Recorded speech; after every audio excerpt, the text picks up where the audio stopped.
मीरपुर नाम के शहर में तेजस अपनी पत्नी नीरू के साथ रहता था। पति पत्नी दोनों ही नौकरी करते थे। एक दिन तेजस गांव अपनी माँ के पास फोन करता है। हेलो, प्रणाम माँ। जीते रहो माँ, तुम दादी बनने वाली हो। अरे वाह, ठीक है बेटा, मैं कल ही आती हूँ। जब माँ जी शहर पहुंची तो बेटे बहू ने बहुत अच्छे से स्वागत किया। लीजिए माँ जी चाय। अरे गर्मा गर्म पकोड़े ले आओ माँ के लिए। नीरू रसोई में गई और 2 मिनट में ही पकोड़े ले आई। जी ये लीजिए। बहू जादू से बनाए हैं क्या? अभी तो रसोई में गई थी। यम्मी। माँ जी, शीला रसोई में पकोड़े तल रही है, मैं बस लेकर आई। हे भगवान, मेरा धर्म भ्रष्ट कर दिया तूने। अब तो गंगा जल से शुद्धिकरण करना होगा। दूसरे दिन, माँ जी मैंने नाश्ता बना दिया है, ऑफिस जा रही हूँ। पर अभी तो घर का सारा काम पड़ा है। शीला आती ही होगी, झाड़ू पोछा बर्तन कपड़े वो सब कर लेगी। हमारे जमाने में घर का सारा काम हम ही करते थे। जी माँ जी, आप बहुत होशियार हैं, मैं घर ऑफिस दोनों नहीं संभाल पाती। तो जरूरत क्या है घर से बाहर जाकर चाकरी करने की? वैसे भी घर का काम खुद करने से घर में बरकत आती है, समझी? पर माँ जी। पर वर कुछ नहीं, इस महीने की पगार मिले फिर ऑफिस बंद। हाँ। रात को नीरू तेजस से कहती है, सुनिए जी, माँ जी बोल रही थी कि मैं नौकरी छोड़ दूं। वैसे ठीक ही तो है, अभी तुम्हें आराम की जरूरत है। फिर भी आराम कहाँ, शीला को छुड़ाने के लिए बोल रही थी। तो अब 24 घंटे में इतना काम तो कर ही सकती हो। पर जॉब पसंद है मुझे, घर पर मन नहीं लगेगा।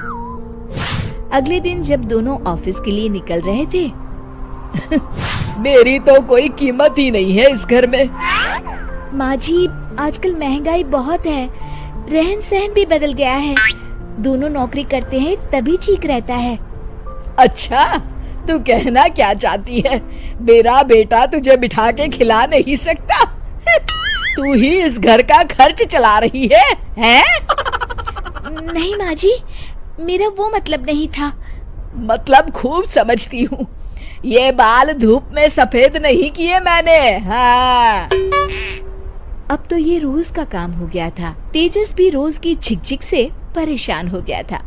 एक दिन उसने कहा, नीरू, वैसे भी तुम्हें मैटरनिटी लीव मिलने वाली है, तो अभी से ही छुट्टी ले लो। पर क्या, मेरी सैलरी अच्छी खासी है। आखिर नीरू ने रिजाइन कर दिया। जब बच्चा हुआ तो घर में सब बहुत खुश हुए। कुछ दिनों बाद तेजस फाइल देख रहा था। क्या हुआ तेजस, कुछ परेशान लग रहे हो? हाँ, वो हमारी जितनी सेविंग्स थी वो तो हॉस्पिटल में और छठी के फंक्शन में खत्म हो गई है नीरू। और अभी वैसे मंदी चल रही है तो मैं बोल रही थी कल मुन्ना को हेपेटाइटिस का टीका लगवाना है। नीरू, क्या पोस्टपोन नहीं कर सकते? नहीं जी, बिल्कुल नहीं। अब तेजस को समझ में आ रहा था कि उससे गलती हुई है। पैसों की कमी का असर घर के माहौल पर भी पड़ रहा था। अगले दिन, बेटा मेरा चश्मा और ये दवाइयाँ ले आना, पर्चा देते हुए माँ जी ने कहा। जी। तेजस, मुन्ना के लिए दूध का डिब्बा और डायपर भी ले आना, और ये किराने के सामान की लिस्ट है, इसे भी लाना है। तेजस गुस्से में लिस्ट मरोड़कर फेंकता है और चिल्लाता है, पैसे क्या पेड़ पर उगते हैं? ये ले आना, वो ले आना। अरे पर ये जरूरत का सामान ही है। वो गुस्से में बिना कुछ कहे ऑफिस चला गया। अरे लंच तो ले जाइए। नीरू दौड़कर डिब्बा पकड़ाती है एक दिन खाना खाने के बाद, नीरू, अब तो मुन्ना कुछ बड़ा हो गया, तो अब तुम वापस ज्वाइन कर लो ना जॉब। पर इस रिसेशन में जॉब मिलना बहुत मुश्किल है। ट्राई तो करो। फिर मुन्ना? माँ जी है ना, और एक फुल टाइम मेड भी लगा लेंगे।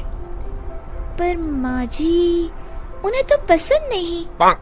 तभी माँ जी वहाँ आ जाती है और प्यार से नीरू के सर पर हाथ फेरते हुए बोलती है, अब मेरी समझ में आ गया बहू, पहले के और अब के समय में अंतर है।